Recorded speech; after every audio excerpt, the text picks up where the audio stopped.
J'ai dit Amen. Amen. Gloire au Seigneur. Est-ce qu'on peut une fois encore acclamer le Seigneur?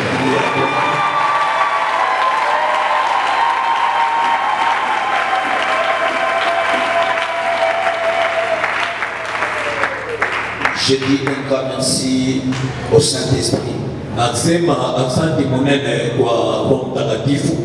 pour la force et les souffles de vie nous a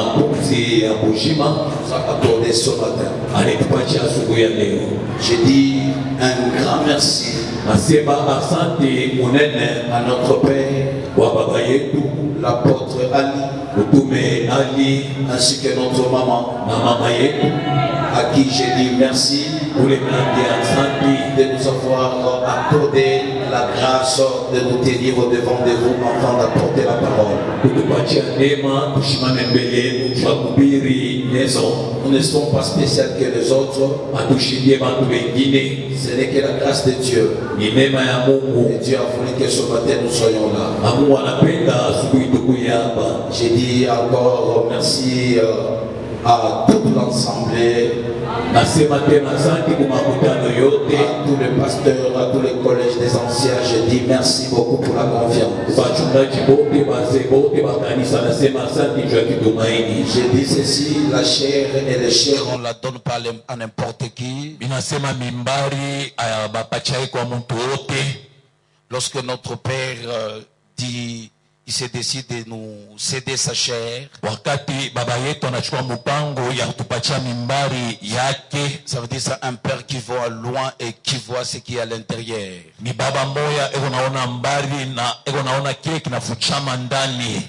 Et il a voulu à ce que nous puissions partager cette grâce avec toute l'Assemblée. Parce qu'en ces lieux, il y a une grâce qui coule. Je ne voulais pas rentrer à Kinshasa sans pour autant être bénéficiaire de la grâce qui coule ici à Gilgal. Je voulais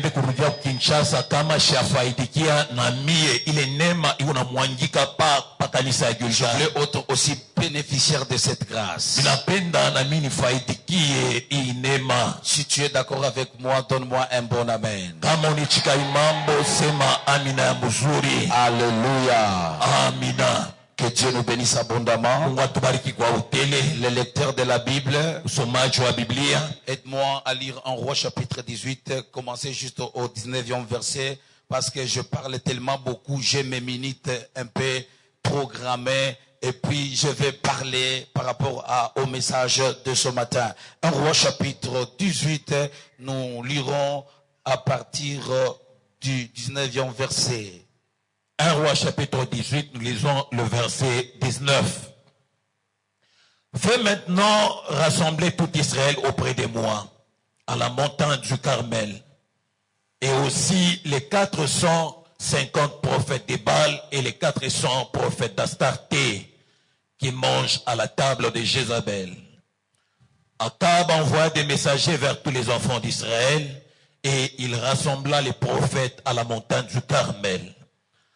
Alors Élie s'approcha de tout le peuple et dit: jusqu'à quand clocherez-vous des deux côtés? Si l'Éternel est Dieu, allez après lui. Et si c'est Baal, allez après lui. Le peuple ne lui répondit rien. Et Élie dit au peuple: je suis resté seul des prophètes de l'Éternel. Et il y a 450 prophètes au Baal.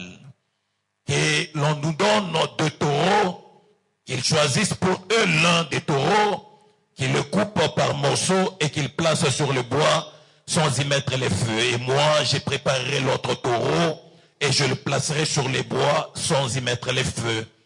Puis invoquez le nom de votre Dieu et moi j'invoquerai le nom de l'Éternel. Le Dieu qui répondra par les feux, c'est celui-là qui sera Dieu. Et tous les peuples répondirent en disant: c'est bien. Élie dit au prophète de Baal: choisissez pour vous l'un de taureaux, préparez-le, et le premier, car vous êtes les plus nombreux, et invoquez le nom de votre Dieu, mais ne mettaient pas le feu. Ils prirent le taureau qu'on leur donna et le préparèrent. Et ils invoquèrent le nom de Baal depuis le matin jusqu'au soir en disant, Baal, réponds-nous. Mais il n'y eut ni voix, ni réponse, et ils sautèrent devant l'autel qu'ils avaient fait. Amen. Amen. On acclame très fort pour Tutashangilia nguvu njoo tukufia Mungu.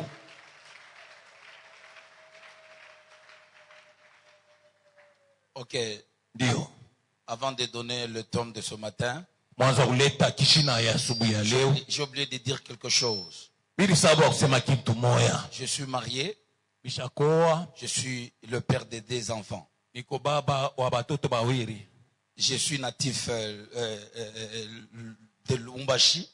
Balinizala mu Lubumbashi. Mais j'habite Kinshasa. Lakini niko nekala Kinshasa. Amen. Amina. Dieu nous bénisse abondamment. Mungu atubariki kwa hoteli. Alors le thème de ce matin, Sasa kishina ya asubuhi ya leo. je l'intitule comme suit. Minaipanga hivi. Vaincre le défi de la vie par la puissance de la prière. Kuwina mapinzali ya maisha kupitia uwezo wa maombi. Je le répète.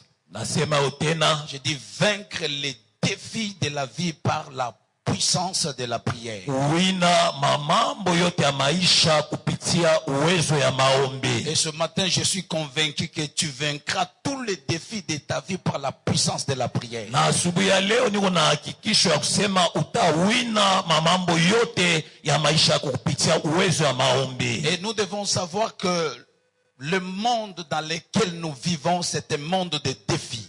Na inabidi kujua hii dunia tunaishi ni dunia ya mamambo. C'est un monde de défis. Ni dunia ya mamambo. Dormir, se réveiller, bien-aimé, est un défi. Kulala kulamuka ni mambo iloruina. Entrer dans sa Jeep pour rouler, bien-aimé, est un défi. Kuingia mugari kubulula ni mambo. Prendre même sa douche, bien-aimé, est un défi. Kunao mai nayo ni mambo. Mais chacun de nous a un défi dans sa vie. Lakini kila mmoja katikati yetu kuna mambo maisha yake. Et je voulais le dire aussi, au niveau des défis, nous sommes tous égaux. Na minapenda kuambia kupitia mamambo shebote tuko pamoja. Maintenant la différence se trouve la différence se trouve au niveau en fait de la vision. Achanisho iko ni munamna ya kona kwetu.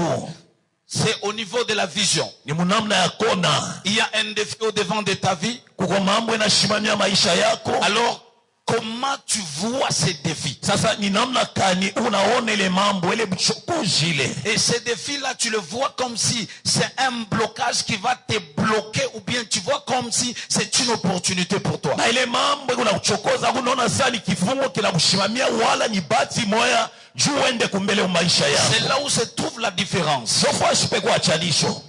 Au devant des filles, kumbele yetu kuko mamambo ile unatisho tremble, mtu mwingine anatetemeka et il panique na anashikia boka et du coup il donne à l'ennemi au diable l'arme qu'il n'avait pas. Na paka pala napacha adui wake wala shetani sila ile ashukwe nayo. Au devant d'un défi, bien-aimé dans le Seigneur, si tu commences à considérer le défi comme un géant qui se trouve ou qui se présente au devant de ta vie, et ce défi, bien-aimé, te bloquera. Na kumbela mamambo yote unetuchokoza kama unabebele mambo uneiona sa kafiatu mtu mrefu anakushimamia na ile mambo ile itakuangusha. Raison pour laquelle David devant Goliath n'a pas vu Goliath comme un géant, mais David devant Goliath comme une porte pour aller à la royauté. Kwa maana Daudi mbele Goliath ashikumone Goliath sa mtu kafiatu mrefu lakini alimona sa mulango ile tamuingisha enge mbufalme. Amen, je vais répéter. Mambo. Je dis ceci. Dans la dimension des défis, tous nous sommes égaux. Mais la différence se trouve dans quel niveau? C'est au niveau de la vision. Comment tu vois les défis qui est au devant de toi?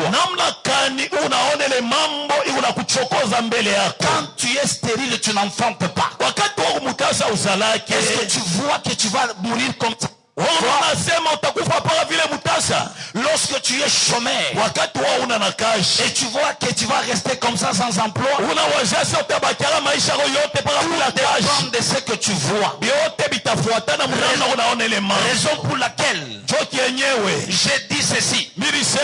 David n'a pas vu Goliath comme un géant. Parce que Goliath faisait trembler tout Israël. Lorsqu'il s'est levé pour insulter le Dieu d'Israël, tout le monde tremblait. Même le roi tremblait. Mais David n'a pas vu Goliath comme un géant. Mais David a vu Goliath comme une porte pour aller à la royauté. Et ce matin j'ai envie de dire à quelqu'un, ne vois pas tes problèmes comme problèmes. Commencez à voir tes problèmes comme les escaliers par lesquels tu vas monter pour entrer dans la destinée. Commencez à voir ton célibat là comme une porte par laquelle tu entres dans un mariage équilibré. Et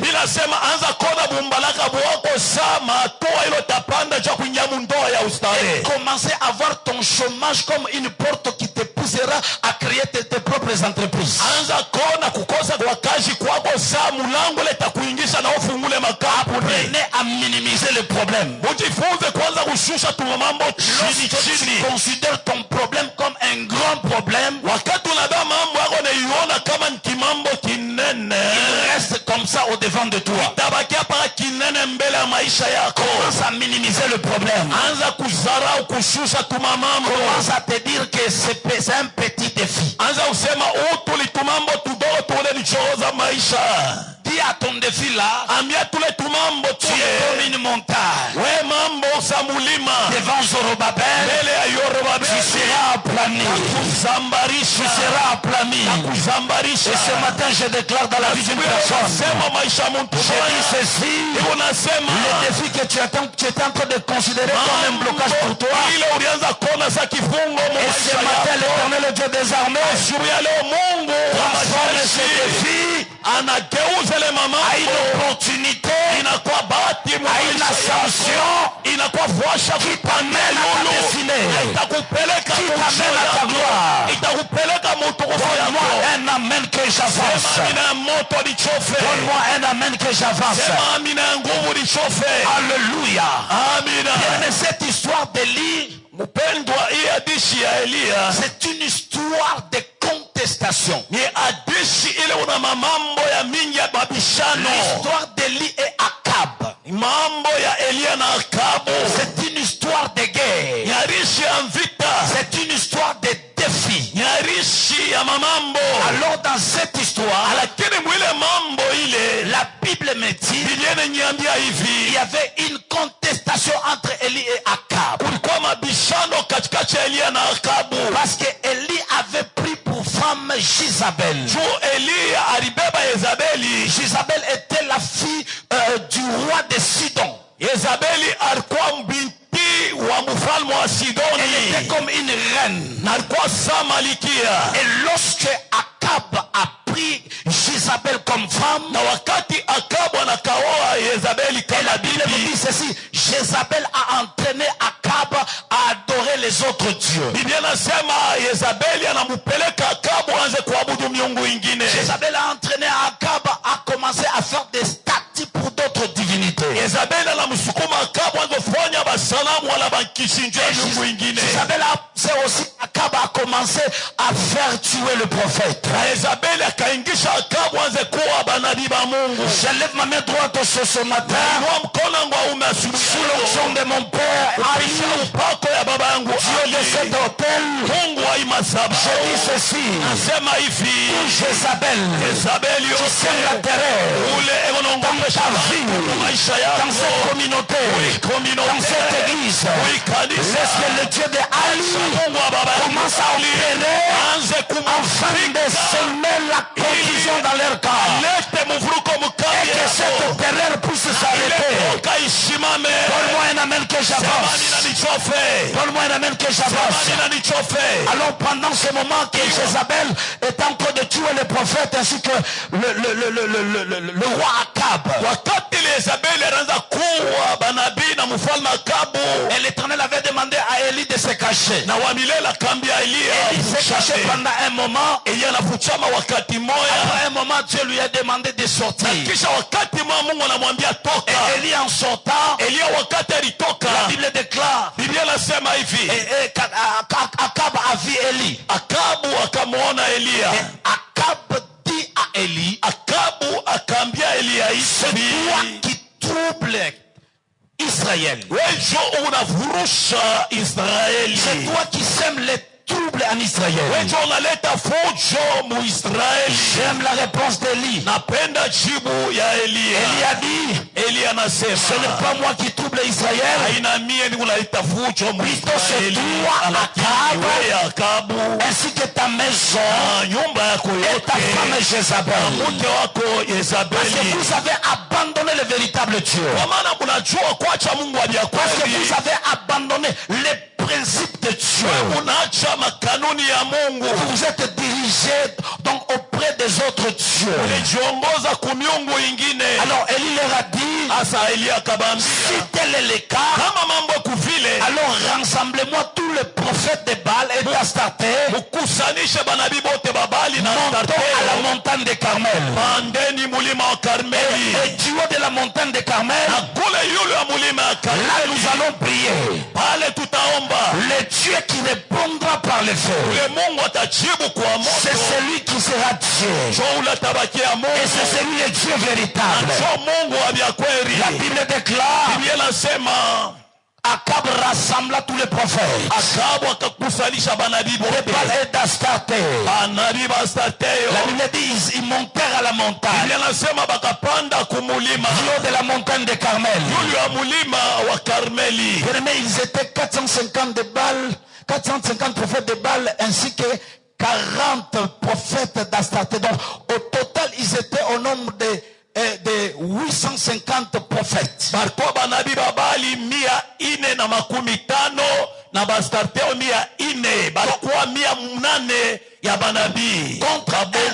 Contre un seul. J'ouvre une parenthèse en disant, le nécessaire dans ta vie, ou l'essentiel dans ta vie, c'est d'avoir Dieu. Laisse le monde te rejeter. Laisse les gens te minimiser, te mépriser. Mais ce qui t'intéresse, c'est de garder Dieu. Car la Bible dit ceci, avec Dieu, nous ferons des exploits. Et il écrasera nos ennemis. Garde Dieu dans ta vie. Et ce Dieu-là s'occupera de tes ennemis. Ton amen est faible, donne-moi un amen que j'avance. Je dis ceci, garde Dieu dans ta vie.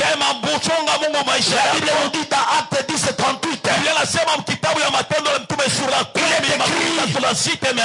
Il est écrit, vous savez comment Dieu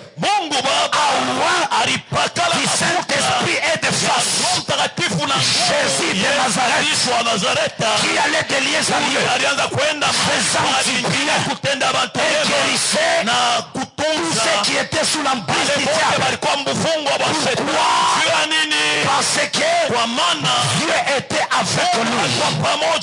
Parce que Dieu était avec lui. C'est pourquoi Jésus ne passait pas une avenue sans chasser les démons. Alléluia. Pourquoi on nous dit comme ça? Jésus-Christ, il a vécu sur la terre des vivants comme 100% homme et 100% Dieu. En tant qu'homme, c'est pourquoi il avait besoin de l'eau. C'est pourquoi il avait besoin de Dieu. Parce qu'un Dieu, on ne peut pas le rendre par un autre Dieu. Il est Dieu unique. Alléluia. amina. Donne-moi un amen. Sema amina. Jésus avait Dieu. Yesu alikuwa na Mungu. Et c'est pourquoi la Bible nous dit il allait de lieux en lieux. Biblia inasema anaweza Faisant du bien. kutenda mema. Faire du bien. Kutenda mema. Ne pas seulement donner à quelqu'un de l'argent. Hainapaka kupatia mtu makuta. Faire du bien. Kutenda mema. Ne pas seulement donner je ne sais moi quoi les habits à quelqu'un. Hainapaka kupatia mtu manguo. Mais faire du bien. Lakini c'est de montrer aussi quelqu'un la voie de la vie. Ni kuonesha mtu présenter à quelqu'un Christ. Kuonesha mtu c'est lui le chemin, la vérité et la vie. Il dit nul ne vient au Père qu'à par moi. C'est aussi faire du bien. J'ai dit c'est aussi faire du bien. Alléluia. Amina. J'ai dit ceci, garde Dieu. Peu importe l'opposition, les difficultés de ta vie, peu importe les défis de ta vie, garde Dieu dans ta vie. Jean nous dit ceci, c'est lui qui a le Fils à la fille. Garde Dieu dans ta vie et la vie qui est en Jésus entrera dans ta vie pour changer ta vie, parce que c'est lui la véritable vie qui change toutes les vies. Que Jésus change ta vie ce matin, que ta vie soit transformée ce matin. Donne-moi un amen fort. Alléluia. Amina. Ils arrivèrent du haut de la montagne. Alléluia. Élie a dit, parce que vous êtes plus nombreux, commencez. En premier lieu, commencez. La Bible dit, ils ont bâti l'autel, ils ont pris les sacrifices, il les plaça du haut de l'autel. Ils ont commencé maintenant à invoquer Baal. Ils ont commencé à invoquer Baal. Baal, ça veut dire racine. C'est pourquoi vous allez voir que Gédéon, on l'a appelé celui qui coupe, ou celui qui fait quoi, ou celui qui fait tomber, parce qu'il avait fait tomber Baal. Ule aliangusha Bali, ule anatukunya Bali. Baal qui veut dire aussi, Bali inamaanisha pia un Dieu étranger. Mungu mugeni. Alléluia. Amina. Un Dieu étranger. Mungu mugeni. Oh, la Bible dit, ils ont commencé à invoquer Baal. Baal descend, Bali shuka, Baal répond-nous, Bali utujibu, Baal répond-nous, Bali utujibu. À un certain moment, wakati moya, Elia, il a commencé à se moquer d'eux. Anaanza kubachekelea. Et il dira ceci. Appelez-les. Parce que c'est un Dieu. Continue à l'appeler. Parce que c'est un Dieu. Peut-être il pense à quelque chose. Peut-être il est occupé. Alléluia. Peut-être il est occupé. Appelez-les encore. Appelez-les encore. Alléluia. Et Élie plutôt avait de l'assurance qu'il avait Dieu, qu'il avait une vie de prière et qu'il avait la foi. Alléluia. Amina. Je vais parler sur ces deux choses. Élie avait l'assurance qu'il avait Dieu, qu'il avait une vie de prière et qu'il avait la foi. Il a dit appelez-les parce que c'est un Dieu. La Bible dit ils crièrent encore plus fort. Baal répond-nous. Baal répond-nous. La Bible dit ils ont commencé à faire les incisions sur leur corps selon leurs coutumes pour que Baal puisse descendre. Alléluia. Il est écrit dans la parole, c'est des peuples qui connaîtra son Dieu agira avec fermeté. Je lève ma main droite, je prophétise et je déclare. Je dis ceci ici à Gilgal, on a Dieu. Il y a un Dieu véritable. Tu n'as pas besoin de t'embrouiller. Tu n'as pas besoin d'aller à gauche ni à droite. Reste à ton poste. Garde ta foi. Garde ta position. Le Dieu du Père, le Dieu de son alliance, il agira. Il te visitera. Alléluia. Il te visitera certainement. Et ta vie changera. Et tu témoigneras l'Éternel. Tu témoigneras la main de l'Éternel. Alléluia. Amina. Élie savait qu'il avait Dieu. Il savait qu'il avait Dieu. J'aime ce qu'Élie a dit au peuple d'Israël. Il a dit, pourquoi resterez-vous attachés des deux côtés? Mais si Baal et Dieu allaient mais si l'Éternel est Dieu d'Israël est Dieu, mais restez auprès de l'Éternel. La Bible déclare, le peuple garda silence. Je dis à quelqu'un ce matin, il n'y a pas un demi-chrétien ou un demi-païen. Soit vous êtes chrétien totalement, soit vous êtes païen totalement. Tu ne peux pas embrasser des vies à la fois. Tu es à l'église, tu es chrétien. Mais quand on fouille un peu, si on essaie un peu de fouiller, mais dans les choses du monde, tu es aussi. Tu es dans la présence de Dieu. On croit que tu vis dans la sanctification, mais tu vis aussi dans les péchés. La Bible déclare, sans la sanctification, personne ne verra le Seigneur. La Bible déclare, nul ne servira d'un maître à la fois. Soit tu verras l'un, ou tu haïras l'autre. C'est comme ça que j'ai dit à quelqu'un, si tu es dans le Seigneur, mais d'un côté il y a les choses du monde qui t'attirent, tu dois te mettre le principe dans ta vie. Vis dans le principe de Dieu. Vis dans la sanctification. Vis dans la sainteté. Il y a là qui pensent que le péché ce n'est que l'impudicité. L'impudicité c'est le péché qui te suit. Si tu vis dans la haine, dans la calomnie aussi, tu es dans le péché. Si tu ne supportes pas la gloire de quelqu'un d'autre, tu vis aussi dans le péché. Il n'y a pas un grand péché et un petit péché. Tout péché est péché. Alors ce matin je te dis, répands-toi. Tu dois te repentir pour que la gloire de Dieu puisse descendre dans ta vie. Tu dois vivre la sanctification. Tu dois cultiver cette vie de sainteté pour que tu puisses vaincre les défis de ta vie dans la puissance de la prière. N'est-ce pas, il est écrit, la prière d'un pécheur c'est comme le bruit aux oreilles de l'Éternel.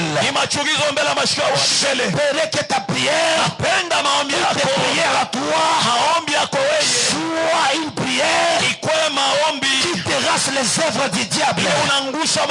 Lorsque tu te mets à prier, que le ciel s'ouvre et que la présence de Dieu soit permanente et que la gloire de Dieu commence à affecter ta vie et ta destinée.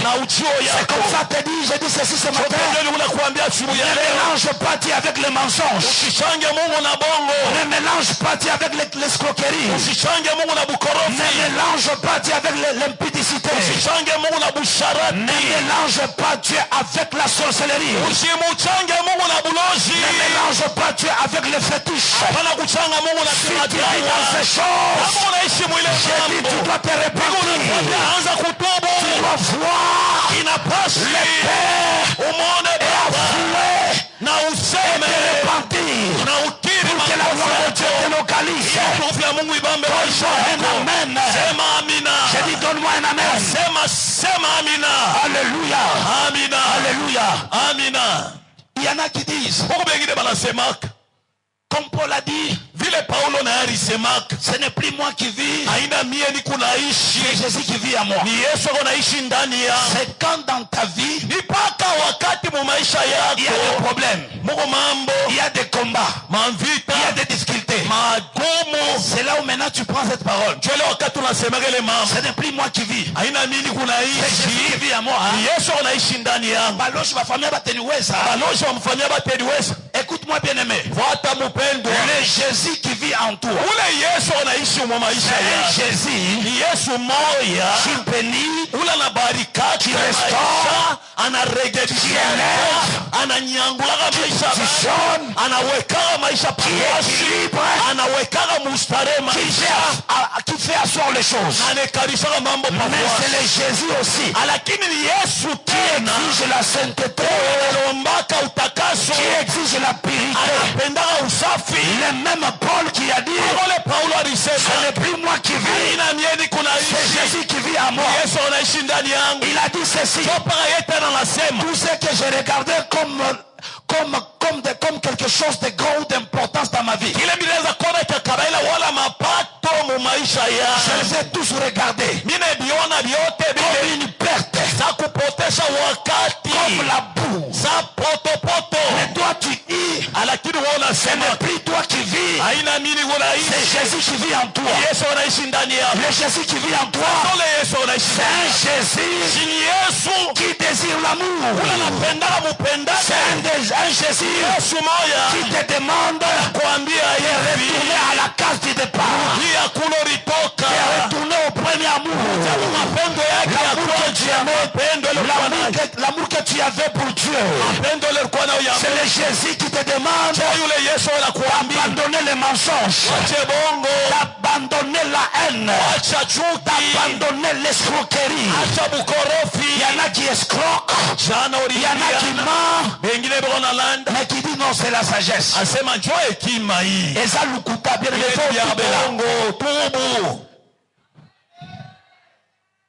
ton amen est faible. Sagesse c'était aina hekima ile eza lukuta eza kati na yo ibongo bule bushakuikala mu maisha ya délivre au nom de Jésus. Dieu t'accorde la force de vaincre le péché aussi. Dieu t'accorde la force de vivre dans les principes et que tu demeures dans la sanctification. Dieu te bénira, Dieu te positionnera, Dieu te lèvera. Alléluia. Gloire à Jésus. La Bible déclare, Élie a dit maintenant votre temps est fini. Il a dit ceci, c'est mon temps. Il a bâti l'autel, il demanda le taureau, on les coupa par morceaux, on les posa du haut de l'autel. Élie a demandé qu'on prenne de l'eau, on a pris de l'eau, on a aspergé du haut de l'autel. Scientifiquement parlant, c'est pratiquement impossible que l'eau puisse cohabiter avec le feu. Mais à des fois, Dieu fait les choses qui compliquent l'intelligence humaine afin de confondre ceux qui croient qu'ils sont sages.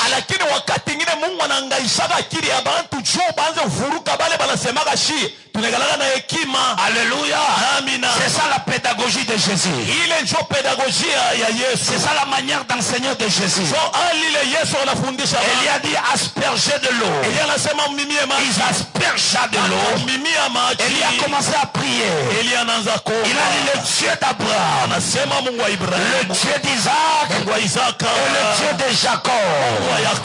Que l'on sache aujourd'hui en Israël qu'il y a un Dieu et que je suis ton serviteur. La Bible déclare, le feu tomba sur l'autel, consumant l'holocauste, consumant les pierres qui représentaient les 12 tribus de Jacob, et absorbant de l'eau.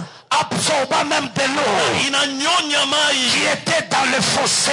La Bible déclare, lorsque le peuple a vu cela, ils se sont dit, certainement, c'est le Dieu d'Israël qui est Dieu. Et c'est lui qui est le vrai serviteur de Dieu. Je lève ma main droite, je déclare, je dis ceci, le temps de Dieu est arrivé de vaincre tous les défis de ta vie par la puissance de la prière. Élie a fait la prière parce qu'il avait Dieu. La deuxième des choses, il avait la foi. N'est-ce pas, il est écrit, sans la foi, il est impossible de lui être agréable. Il faut que celui qui s'approche de Dieu croit que Dieu existe. Il n'existe pas seulement pour exister, mais il est le vrai militaire de tous ceux qui le cherchent. Bien-aimé dans le Seigneur, le temps de Dieu est arrivé pour que les défis de ta vie soient vaincus par la puissance de la prière. Et ce matin, tu es vainqueur, tu es victorieux, tu es victorieuse dans la puissance de la prière. Ce matin, tu vas vaincre et tu